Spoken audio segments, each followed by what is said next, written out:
ರಸ್ತೆ ಗುಂಡಿಗಳನ್ನು ಮುಚ್ಚದೆ ಇರುವುದಕ್ಕೆ ಉದ್ಯಮಿ ಮೋಹನ್ ದಾಸ್ ಪೈ ಹಾಗೂ ಕಿರಣ್ ಮಂಜುದಾರ್ ಶಾ ಅವರು ಬೇಸರ ವ್ಯಕ್ತಪಡಿಸಿದ್ದಾರೆ. ಬೆಂಗಳೂರಿನ ಗುಂಡಿ ಬಿದ್ದ ರಸ್ತೆಗಳ ರೀಲ್ಸ್ ವಿಡಿಯೋವನ್ನು ಟ್ವೀಟ್ ಮಾಡಿದ ಇಬ್ಬರು ದೈತ್ಯ ಉದ್ಯಮಿಗಳು ಸರ್ಕಾರ ಹಾಗೂ ಜನಪ್ರತಿನಿಧಿಗಳ ಮೇಲೆ ಅಸಮಾಧಾನ ಹೊರಹಾಕಿದ್ದಾರೆ. ಗುಂಡಿ ಬಿದ್ದ ರಸ್ತೆಯ ವಿಡಿಯೋ ಟ್ವೀಟ್ ಮಾಡಿದ ಮೋಹನ್ ದಾಸ್ ಪೈ ಅವರು, ಇದು ಕರ್ನಾಟಕದ ದುಃಖದ ಕತೆ. ಕಳೆದ 20 ವರ್ಷಗಳಲ್ಲಿ ಭ್ರಷ್ಟಾಚಾರ ಮುಂದುವರಿದ ಪರಿಣಾಮ ಇದು. 21ನೇ ಶತಮಾನದಲ್ಲಿ ಕರ್ನಾಟಕವು ಗುಂಡಿ ಮುಕ್ತ ರಸ್ತೆಗಳನ್ನು ನಿರ್ಮಾಣ ಮಾಡಲು ಸಾಧ್ಯವಾಗಿಲ್ಲ. ದೊಡ್ಡ ನಾಚಿಕೆಗೇಡಿನ ಸಂಗತಿ ಎಂದು ಸಿಎಂಗೆ ಈ ವಿಡಿಯೋವನ್ನು ಮೋಹನ್ ದಾಸ್ ಪೈ ಅವರು ಟ್ಯಾಗ್ ಮಾಡಿದ್ದಾರೆ. ಬಯೋಕಾನ್ ಮುಖ್ಯಸ್ಥೆ ಕಿರಣ್ ಮಂಜುದಾರ್ ಶಾ ಅವರು ಸರ್ಜಾಪುರ ರಸ್ತೆಯ ವಿಡಿಯೋ ಟ್ವೀಟ್ ಮಾಡಿ ತಮ್ಮ ಬೇಸರ ಹೊರಹಾಕಿದ್ದಾರೆ. ಕಿರಣ್ ಮಂಜುದಾರ್ ಶಾ ಅವರ ಈ ಟ್ವೀಟ್ ಅನ್ನು ಮೋಹನ್ ದಾಸ್ ಪೈ ಅವರು ರೀಟ್ವೀಟ್ ಮಾಡಿದ್ದಾರೆ. ಇಬ್ಬರು ದೈತ್ಯ ಉದ್ಯಮಿಗಳ ಟ್ವೀಟ್ ಹಾಗೂ ರೀಲ್ಸ್ ವಿಡಿಯೋ ಸೋಷಿಯಲ್ ಮೀಡಿಯಾದಲ್ಲಿ ಸಖತ್ ವೈರಲ್ ಆಗಿದೆ.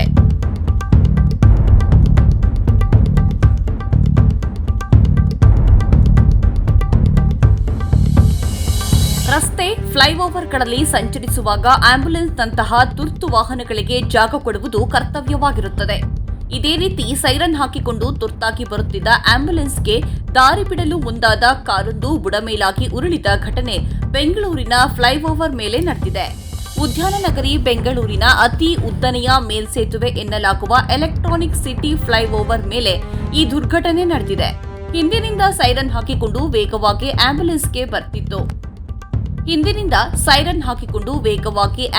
ಬರ್ತಿತ್ತು. ಈ ವೇಳೆ ಆ ಆಂಬ್ಯುಲೆನ್ಸ್ಗೆ ದಾರಿ ಬಿಡಲು ಮುಂದಾದ ಕಾರು ಚಾಲಕನೊಬ್ಬ ಕಾರನ್ನ ತುಸು ಎಡಕ್ಕೆ ತಿರುಗಿಸಿದ್ದಾರೆ. ನೋಡುತ್ತಿದ್ದಂತೆ ಕಾರು ಪಲ್ಟಿಯಾಗಿದೆ. ಮುಂದೆ ಫ್ಲೈಓವರ್ ಮೇಲೆ ಕಾರು ಚಲಿಸ್ತಾ ಇತ್ತು. ಹಿಂದಿನಿಂದ ಆಂಬ್ಯುಲೆನ್ಸ್ ವೇಗವಾಗಿ ಆಗಮಿಸಿದ್ದನ್ನ ಮುಂದಿದ್ದ ಕಾರಿನ ಚಾಲಕ ಗಮನಿಸಿದ್ದಾನೆ. ಕೂಡಲೇ ದಾರಿ ಬಿಡಲು ಮುಂದಾದಾಗ ಕಾರು ಫ್ಲೈಓವರ್ ಎಡ ತಡೆಗೋಡೆಗೆ ಏರಿದ ಕಾರು ಮಗುಚಿ ರಸ್ತೆ ಮಧ್ಯೆ ಉರುಳಿ ಬಿದ್ದಿದೆ. ನೋಡುತ್ತಿದ್ದಂತೆ ಘಟನೆ ಸಂಭವಿಸಿದ್ದು, ಕೆಲಹೊತ್ತು ಫ್ಲೈಓವರ್ ಮಾರ್ಗದ ಸವಾರರು ಆತಂಕಗೊಂಡರು. ಇದೆಲ್ಲ ಘಟನೆಯು ಕಾರು ಮತ್ತು ಆಂಬ್ಯುಲೆನ್ಸ್ಗಳಿಗಿಂತ ಮುಂದೆ ಹೊರಟಿದ್ದ ಕಾರಿನಿಂದ ಮಾಡಲಾದ ವಿಡಿಯೋದಲ್ಲಿ ಸೆರೆಯಾಗಿದೆ. ಈ ವಿಡಿಯೋ ಸಾಮಾಜಿಕ ಜಾಲತಾಣದಲ್ಲಿ ವೈರಲ್ ಆಗಿದೆ. ಸಿನಿಮೀಯ ರೀತಿಯಲ್ಲಿ ಘಟನೆ ನಡೆದಿದೆ. ಅದೃಷ್ಟವಶಾತ್ ಕಾರು ಫ್ಲೈಓವರ್ ಮೇಲಿನ ರಸ್ತೆಯಲ್ಲಿಯೇ ಬಿದ್ದಿದೆ. ಒಂದು ವೇಳೆ ಕಾರು ಫ್ಲೈಓವರ್ ಕೆಳಗೆ ಬಿದ್ದಿದ್ದರೆ ದೊಡ್ಡ ದುರಂತವೇ ಸಂಭವಿಸಿಬಿಡ್ತಿತ್ತು. ಅಲ್ಲದೆ 4 ಜೀವಗಳ ಹಾನಿಯೂ ಸಂಭವಿಸುವ ಸಾಧ್ಯತೆ ಇತ್ತು ಎಂದು ಸ್ಥಳದಲ್ಲಿದ್ದವರು ತಿಳಿಸಿದ್ದಾರೆ. ಘಟನೆ ಸೋಮವಾರ ಸಂಜೆ 5:30 ಗಂಟೆಗೆ ನಡೆದಿದೆ.